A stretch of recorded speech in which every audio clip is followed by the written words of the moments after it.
When I was around the age of 15, I came to the conclusion that the little exposure to Christianity that I'd had was all a lot of hypocrisy and nonsense, and that I didn't want to participate. I was very successful as a professor. I got tenure and became a full professor. I had 2 galleries exhibiting my work. I'd won a big award from the state of Kentucky as Sculptor of the Year.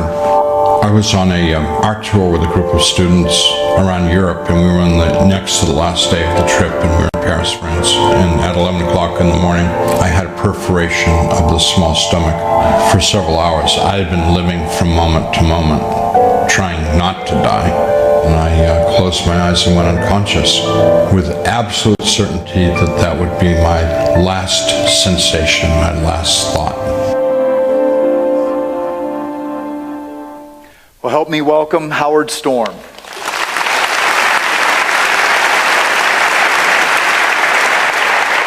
Thanks so much for taking the time. My pleasure. And some people were asking me, you're going to have Howard Stern?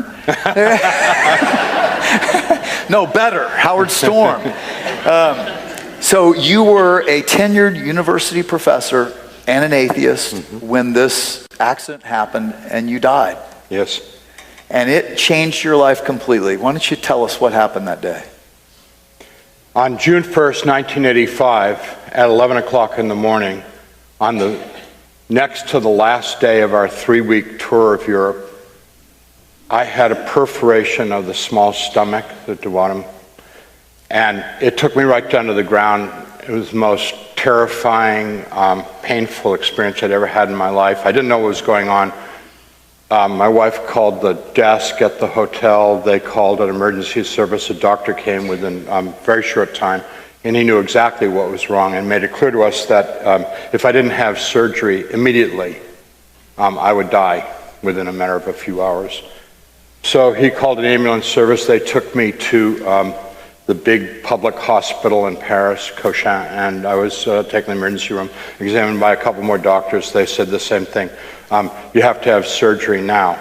And it made it pretty clear that an hour would probably be too late, that it had to be now. So I was then taken rapidly over to the surgical hospital, but unfortunately, because it was a Saturday, there was no surgeon available to do anything. So I was parked in a room and basically kind of forgotten.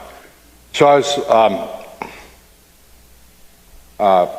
left in that room for hours, and as the time went by, no medication, nobody took my blood pressure, anything.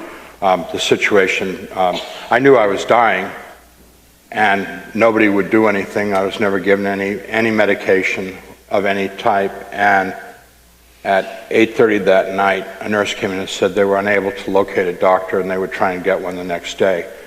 The doctors in the United States told me my maximum life expectancy was, 5 hours in this experience. And the pain had been unbearable for hours. I knew I was dying. So I told my wife goodbye, and we made our goodbyes, and I went unconscious, and I awoke from that unconsciousness, and to my absolute delight and surprise, I felt not only wonderful, but I was more alive than I'd ever been in my entire life.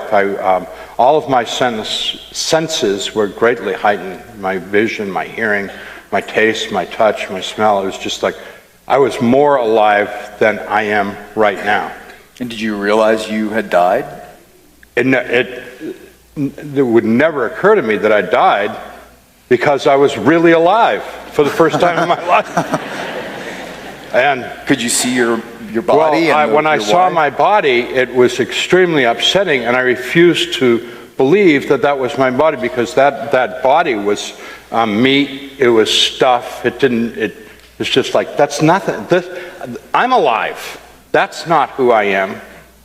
And I heard people calling me outside the room, and they seemed okay, and they were saying, Howard, hurry, come, let's go. And so I went over to the doorway of the room. In the light of the room and out in the gray kind of unlit hallway was a group of people staying out of the light of the room. And I said, I'm sick, I need surgery. Are you from the doctor? And they said, we know all about you. Hurry, come with us. There's no more time to talk about this. We've got to go. And They seem friendly, everything. oh yeah, I thought it was hospital people coming to take me to my surgery. It seemed okay.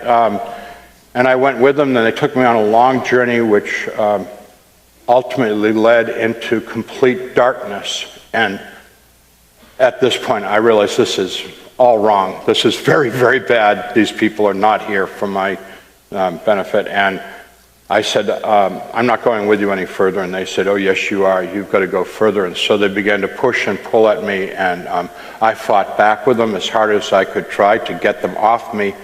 And Were these people? they were What? they were people. They weren't demonic beings. They weren't monsters. They were people. And they wanted to elicit as much pain in me as possible because they had nothing better to do. They had utterly lacking in any sense of compassion or caring. And in this world of darkness and nothing, all they could do was to subjugate each other to their sadistic desires. You think this is what Jesus talked about, of the outer darkness?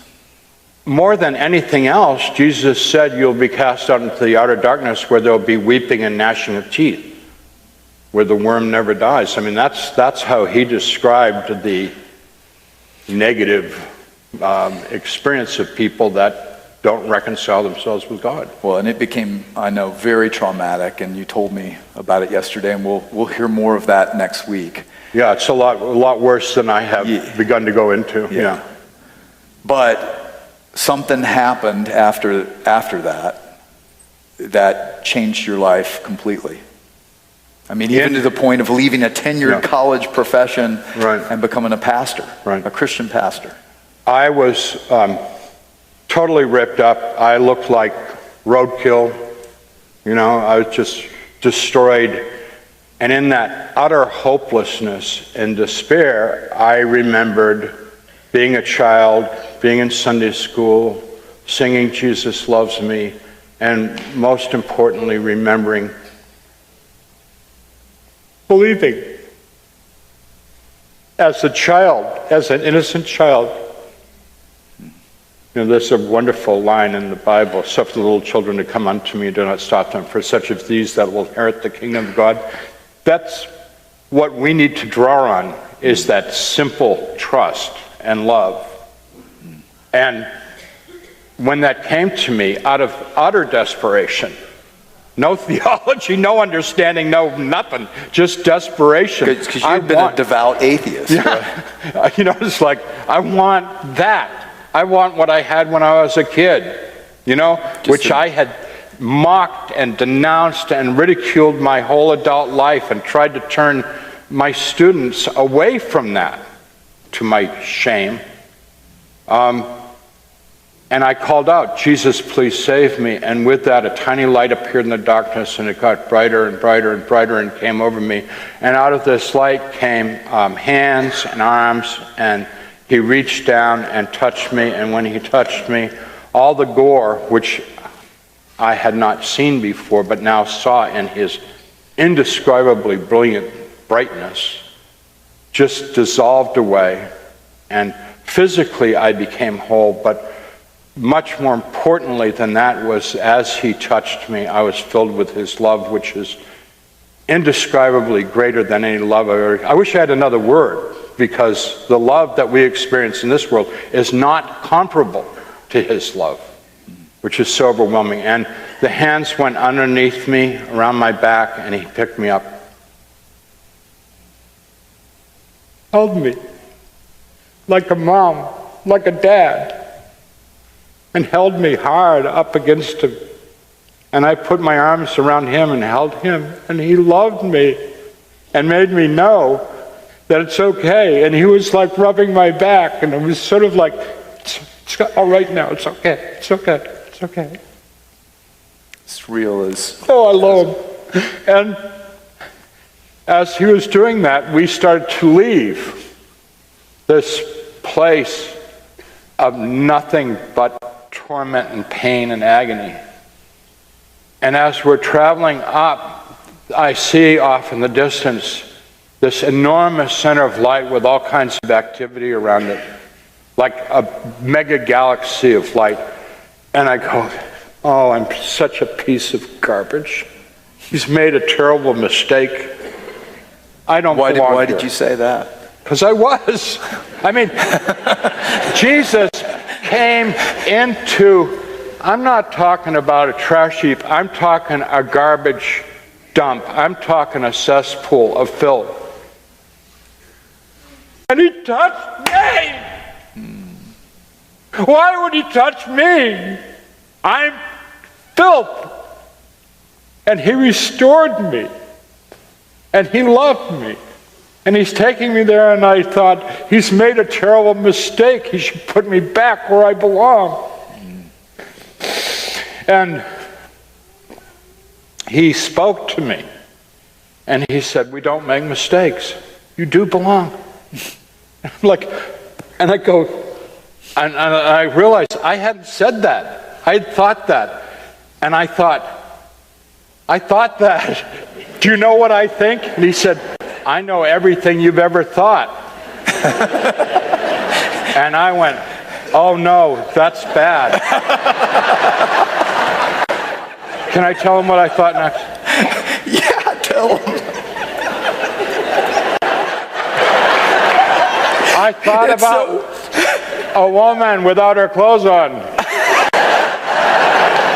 And he thought that was so funny. Jesus thought it was funny, and I thought, he thinks I'm funny. And it was like so great. And I thought, if he knows everything I've ever thought, I've got nothing to hide. It's good. I mean, we're tight. And I just want to say that, you know, people talk about his love all the time, but I want to introduce a different word in here. Really, a really complex, important word. He likes us. He made me. I mean, and I knew, and he explained this to me very deliberately and carefully, that he made me. And he doesn't make junk, and he likes me. He does not like the things that I do that are destructive to myself, destructive to the people that I'm in relationship with, or destructive in God's plan and purpose and love for me. He doesn't like our sin, but he loves us and likes us. And the reason why he doesn't like the sin is he wants us to be better than that. You know, he just wants us to be wonderful. And that's what I've been trying to do. And of course, I've had lots of failures. And I've had a few successes. But the thing that I know, and he made it really clear to me, is the intention, the effort to be good, to be loving, to be kind, to follow him, is what pleases him, not the success. It's been really hard for me to figure this all out, but I want to pass this on. He doesn't expect me to be Billy Graham or, you know, anything. He just wants me to be really good Howard, you know? Just That's like, very freeing. Just like my mom wanted me. She didn't care what I became, just as long as I was a good one. Well, and there in that place, you had a life review in front of Jesus that I actually got to capture, and we'll talk about the last week. So he sent you back, right? And it changed your life radically. How would you sum that up? Immediately after the experience, when I awoke from the surgery, I knew that I had a challenge in front of me, because one thing I knew was that I could just deny this whole thing, but I knew I couldn't do that because the most important real thing that ever happened in my life had just happened to me, and I knew I couldn't live with denying that. So I had to live it. So what do? I've got to change. I'm 38 years old. I've invested 38 years of my life into being who I was, and now I've got to re-examine everything and make a lot of really radical changes. And it's been a long and difficult process, which has cost me everything. And I've gained everything in losing everything. Yeah. So it's been an interesting ride. Yeah, yeah. Well, I got to tell you, just sitting and hearing your story yesterday was so encouraging to me, and I know has been incredibly encouraging to everybody. So just let's thank Howard for taking the time to be with us.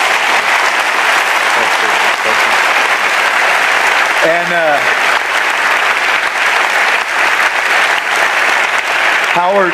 Howard has a book called My Descent into Death, forward by Anne Rice, who Howard actually helped lead to faith. The vampire lady. In Christ, the vampire lady. And he'll be out there signing them. But thank you so much, Howard, for being with us today.